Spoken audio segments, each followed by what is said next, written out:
पिछले लेक्चर में हमने बात किया था संविधान की शुरुआत में कौन कौन भारत का नागरिक हो सकता था और संविधान में उसके संबंध में कौन कौन से प्रोविजन थे। आज हम इंडियन सिटीजनशिप एक्ट 1955 जो कई बार संशोधित हो चुका है उसके प्रोविजन के बारे में बात करेंगे, क्योंकि अधिकतर प्रश्न परीक्षाओं में यहीं से पूछे जाते हैं और इसी से ये निर्धारित होता है कि सिटीजनशिप कितने तरीके से लिया जा सकता है और किस तरीके से उसको गंवाया जा सकता है। तो 5 तरीके से सिटीजनशिप प्राप्त किया जा सकता है। पहला है बाई बर्थ, दूसरा है बाई डिसेंट और तीसरा है बाई रजिस्ट्रेशन, चौथा है नेचुरलाइजेशन और पांचवा है एक्विजिशन ऑफ लैंड। इंग्लिश में इसलिए हमने लिख दिया क्योंकि याद करने में आसानी होगी। एक शब्द अगर याद कर ले, Badrinath, B for birth, D for descent, R for registration, N for naturalisation और A for acquisition of land. तो ये 5 तरीके हमको हमेशा याद रहेंगे। बाई बर्थ कौन भारत का नागरिक होगा, तो इसके लिए कई बार संशोधन हुआ है, संशोधनों सहित हम बात कर रहे हैं। 26 जनवरी 1950 से 1 जुलाई 1987 तक भारत में कोई भी व्यक्ति अगर जन्म लेता है तो उसको स्वतः भारत की नागरिकता मिल जाती थी, लेकिन 1986 में 1955 के सिटीजनशिप एक्ट को अमेंड किया गया और 1 जुलाई 87 से एक नया प्रोविजन उसमें जुड़ गया, जिसके मुताबिक भारत में जन्म लेने वाला वही व्यक्ति भारत का नागरिक हो सकता है जिसके पेरेंट्स यानी फादर और मदर में कोई भारत का नागरिक हो। ये नियम कब तक चला, तो 3 दिसंबर 2003 तक चला। 2003 में फिर एक अमेंडमेंट किया गया इंडियन सिटीजनशिप एक्ट 1955 में और उसके मुताबिक 3 दिसंबर 2003 से अब तक भारत में जन्म लेने वाला वही व्यक्ति भारत का नागरिक हो सकता है जिसके पेरेंट्स में कोई एक फादर या मदर इंडियन सिटीजन हो, प्लस दोनों में कोई यानी फादर या मदर में कोई भी इलीगल इमिग्रेंट न हो, अवैध प्रवासी न हो, यानी गलत तरीके से भारत की नागरिकता कोई व्यक्ति लेता है और उसका बच्चा भारत में पैदा होता है तो उसे भारत की नागरिकता नहीं मिलेगी। दूसरा है बाई डिसेंट यानी वंश परंपरा से। वंश परंपरा क्या है, किसी के दादा दादी या पिता माता या परदादा परदादी कोई भी भारत के नागरिक हो तो उसको भारत की नागरिकता मिल सकती है। इसमें भी कई अमेंडमेंट समय समय पे किए गए। इसके मुताबिक 26 जनवरी 1950 से 10 दिसंबर 1992 तक कोई भी व्यक्ति जिसका विदेशों में जन्म हो और उसके पिता अगर भारत के नागरिक हो तो उसे भारत की नागरिकता मिल सकती थी, लेकिन 10 दिसंबर 1992 से जो नया अमेंडमेंट लागू हुआ उसके मुताबिक फादर के संग अगर मदर भी माने फादर या मदर में कोई भी भारतीय सिटीजन हो और उस किसी बच्चे का जन्म विदेश में होता है तो उसको भी भारत की नागरिकता मिल सकती है। और फिर 2004 में जो अमेंडमेंट हुआ तो 3 दिसंबर 2004 से ये कहा गया कि सिर्फ पेरेंट्स के भारतीय सिटीजन होने से किसी व्यक्ति को भारत की नागरिकता नहीं मिलेगी। शर्त लगा दी गई कि उसे जन्म के 1 साल के अंदर रजिस्ट्रेशन कराना होगा, यानी एप्लीकेशन देना होगा रजिस्ट्रेशन के लिए और रजिस्ट्रेशन अगर हो जाता है तो उसको भारत की नागरिकता मिलेगी। यानी भारत के बाहर जन्म लेने वाला व्यक्ति वंश परंपरा के आधार पर भी भारत की नागरिकता प्राप्त कर सकता है।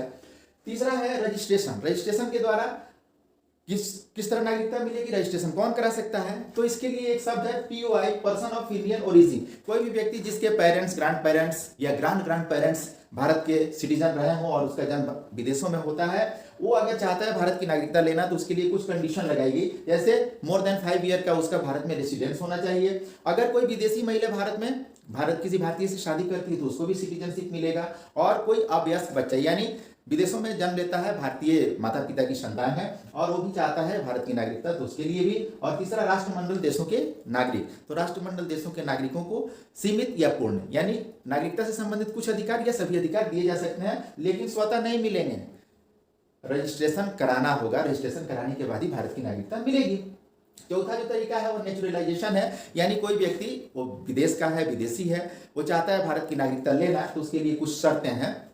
क्या है, जैसे अच्छे चरित्र का होना चाहिए, भारत के संविधान के प्रति निष्ठावान होना चाहिए, भारतीय संविधान की 8वीं अनुसूची में जो भाषाएं शामिल है उसमें किसी भाषा का उसे ज्ञान होना चाहिए और 12 साल का भारत में रेसिडेंस होना चाहिए। फिर वो अप्लाई करेगा तो उसको भारत की नागरिकता दी जा सकती है। कोई जरूरी नहीं है कि दी जाए, लेकिन दी जा सकती है। अगर ये कंडीशन फुलफिल नहीं करता है लेकिन कोई ऐसा व्यक्ति है जिसने science, art, philosophy, literature, peace और ह्यूमन राइट्स इनमें से किसी क्षेत्र में बहुत ही सराहनीय कार्य किया है तो भारत सरकार इन सारे कार्यों को, शर्तों को शिथिल करके उसे देशीयकरण यानी नेचुरलाइजेशन के द्वारा भारत की नागरिकता दे सकती है। और पांचवा है एक्विजिशन ऑफ लैंड। कोई ऐसा भूभाग जिसको भारत सरकार अपने में शामिल कर लेती है तो वहाँ के नागरिकों को भी, वहाँ के रहने वाले लोगों को भी भारत की नागरिकता दी जा सकती है। जैसे पौंडीचेरी को भारत में आज़ादी के बाद शामिल किया गया था और पौंडीचेरी के निवासियों को भारत की नागरिकता दी गई थी। तो ये 5 तरीके हुए सिटीजनशिप एक्विजिशन के, नागरिकता प्राप्त करने के। नागरिकता कैसे खत्म होगी, तो इसके 3 तरीके हैं। पहला है रिनंसिएशन। रिनंसिएशन का मतलब है कि कोई व्यक्ति जो भारतीय नागरिक है स्वेच्छा से वो नागरिकता का त्याग कर दे। दूसरा है टर्मिनेशन, कोई भी भारतीय नागरिक अगर किसी दूसरे देश की नागरिकता ले लेता है तो उसकी नागरिकता खत्म हो जाएगी, टर्मिनेट कर दी जाएगी। और तीसरा है डेप्रीवेशन, यानी वंचित कर देना। भारत सरकार अगर चाहे तो किसी नागरिक की नागरिकता समाप्त कर सकती है, उसे नागरिकता के अधिकारों से वंचित कर सकती है, लेकिन ऐसे नहीं करेगी।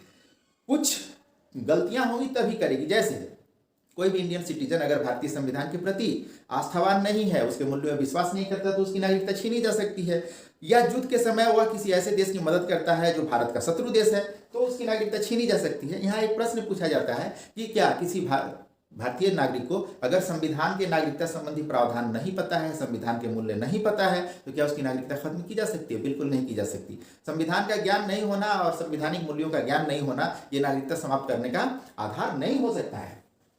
अब हम बात करते हैं ओसीआई। ओसीआई माने ओवरसीज सिटीजन्स ऑफ इंडिया, यानी भारत के बाहर रहने वाले भारतीयों की नागरिकता के बारे में 2003 में भारत सरकार ने एक अमेंडमेंट किया सिटीजनशिप एक्ट में, और इसके अंतर्गत कहा कि एनआरआई यानी नॉन रेसिडेंस इंडियन और पीआईओ यानी पर्सन ऑफ इंडियन ओरिजिन जो है, इनको भारत की नागरिकता दी जाए। यहीं से ड्यूअल सिटीजनशिप की बात आई। डबल सिटीजनशिप, दोहरी नागरिकता जैसी कोई बात भारत के संविधान में नहीं है।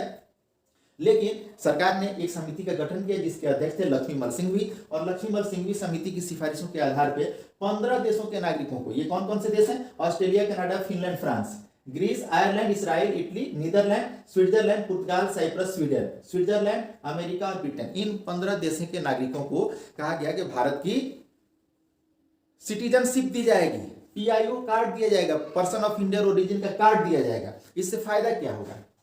ये लोग भारत में प्रॉपर्टी ओन कर सकते हैं, यानी संपत्ति बना सकते हैं, ट्रेवलिंग कर सकते हैं बिना वीजा के और बिना पुलिस को रिपोर्ट किए, जितनी बार चाहे उतनी बार आ सकते हैं, जितना दिन चाहे उतना दिन रह सकते हैं, और क्या कर सकते हैं? इन्वेस्टमेंट कर सकते हैं, ये भारत के इंडस्ट्री और ट्रेड में अपना योगदान कर सकते हैं। लेकिन इनको कौन से अधिकार नहीं मिलेंगे? तो वोट नहीं कर सकते, ना तो वोट देंगे, ना ही ये उम्मीदवार बनेंगे, चाहे वो लोकसभा का चुनाव हो, चाहे वो विधानसभा का चुनाव हो। ये पब्लिक सर्वेंट भी नहीं बन सकते, यानी आईएएस पीसीएस ऑफिसर भी नहीं बन सकते, और जुडिशियरी में ये जज भी नहीं बन सकते। इनका स्टेटस क्या है? तो ओवरसीज सिटीजन्स ऑफ इंडिया का स्टेटस सिटीजनशिप का नहीं है।